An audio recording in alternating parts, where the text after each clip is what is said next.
ایک دن ایک بادشاہ اپنے محل کی چھت پر ٹہل رہا تھا۔ ٹہلتے ٹہلتے اس کی نظر محل کے قریب گھر کی چھت پر پڑی، جس پر ایک بہت خوبصورت عورت کپڑے سکھا رہی تھی۔ بادشاہ نے اپنے ایک کنیز کو بلا کر پوچھا، یہ کس کی بیوی ہے؟ اس کنیز نے کہا، بادشاہ سلامت، یہ آپ کے غلام فیروز کی بیوی ہے۔ بادشاہ نے اسی وقت فیروز کو بلایا۔ فیروز حاضر ہوا تو بادشاہ نے کہا، فیروز، ہمارا ایک کام ہے، ہمارا یہ خط فلاں ملک کے بادشاہ کو دے آؤ اور اس کا جواب بھی ان سے لے آنا۔ فیروز یہ خط لے کر گھر آیا اور خط اپنے تکیے کے نیچے رکھ دیا۔ وہ یہ نہیں جانتا تھا کہ بادشاہ نے اس کے ساتھ کیا چال چلی ہے۔ اس نے رات گھر میں گزاری، سفر کا سامان تیار کیا اور صبح ہوتے ہی سفر پر روانہ ہو گیا۔ فیروز جیسے ہی سفر پر روانہ ہوا، بادشاہ چپکے سے اپنے غلام فیروز کے گھر پہنچا اور آہستہ سے اس کے گھر کا دروازہ کھٹکھٹایا۔ فیروز کی بیوی نے پوچھا، کون ہے؟ بادشاہ نے کہا، میں بادشاہ ہوں، تمہارے شوہر کا مالک۔ اس نے دروازہ کھولا اور بادشاہ اندر آ کر بیٹھ گیا۔ فیروز کی بیوی نے حیران ہو کر کہا، بادشاہ سلامت، آج آپ یہاں ہمارے چھوٹے سے گھر میں؟ بادشاہ نے کہا، میں یہاں مہمان بن کر آیا ہوں۔ فیروز کی بیوی جو کہ سمجھدار تھی، وہ بادشاہ کا مطلب سمجھ گئی اور کہا، میں اللہ کی پناہ چاہتی ہوں آپ کے اس طرح آنے سے، مجھے آپ کے آنے میں کوئی خیر نظر نہیں آ رہی۔ بادشاہ نے غصے میں کہا، اے لڑکی، کیا کہہ رہی ہو؟ شاید تم نے ہمیں پہچانا نہیں، میں بادشاہ ہوں، بادشاہ، تمہارے شوہر کا مالک۔ فیروز کی بیوی نے کہا، بادشاہ سلامت، میں جانتی ہوں کہ آپ ہی بادشاہ ہیں، لیکن بزرگ کہہ گئے ہیں، شیر کو اگرچہ جتنی بھی تیز بھوک لگی ہو لیکن وہ مری ہوئی چیز نہیں کھاتا۔ اور پھر اس نے کہا، بادشاہ سلامت، تم اس کوزے میں پانی پینے آ گئے ہو جس میں تمہارے کتے نے پانی پیا ہے۔ بادشاہ اس سمجھدار اور باحیا عورت کی باتوں سے بڑا شرمسار ہوا اور اسے چھوڑ کر واپس چلا گیا، لیکن اپنے چپل وہیں پر بھول گیا۔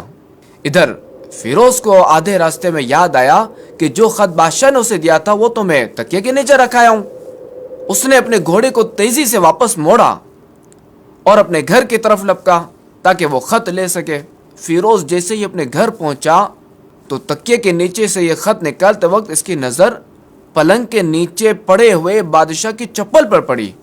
فیروز کا سر چکرا کر رہ گیا اور وہ سمجھ گیا کہ بادشاہ نے اس کو سفر پر صرف اس لیے بھیجا تھا تاکہ وہ اپنا مطلب پورا کر سکے۔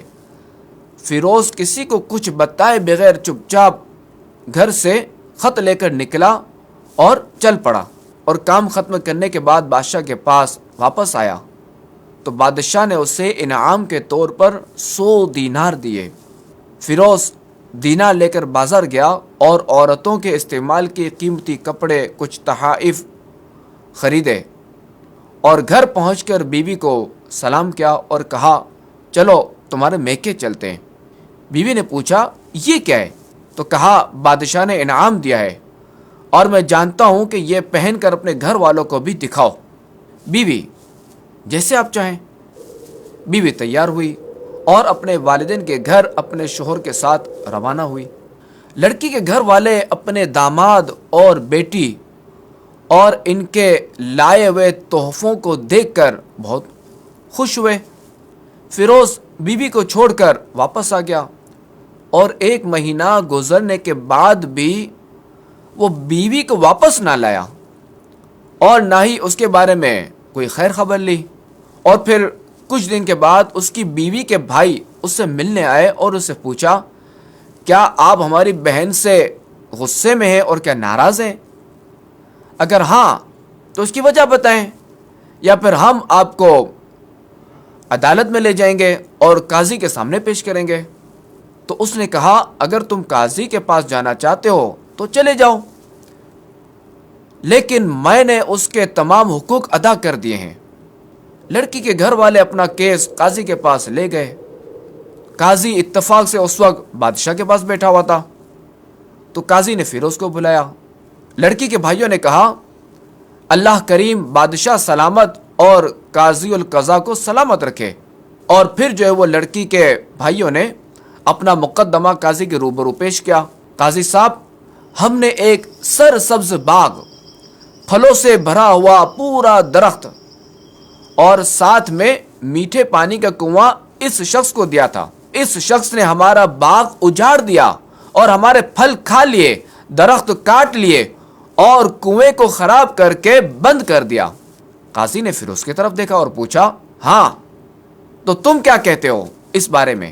فیروز نے کہا، قاضی صاحب، جو باغ مجھے دیا گیا تھا وہ میں نے پہلے سے بہتر حالت میں نے واپس کیا ہے۔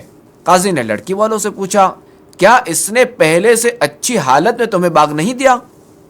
انہوں نے کہا، ہاں ایسا ہی ہے، لیکن ہم اس سے باغ واپس کرنے کی وجہ پوچھنا چاہتے ہیں۔ تو قاضی نے کہا، ہاں فیروز، تم کیا کہنا چاہتے ہو اس بارے میں؟ فیروز نے کہا، قاضی صاحب، میں نے باغ کسی بغض یا نفرت کی وجہ سے نہیں چھوڑا، بلکہ اس لیے چھوڑا کہ ایک دن میں باغ میں آیا تو اس میں نے شیر کے پنجوں کے نشان دیکھے۔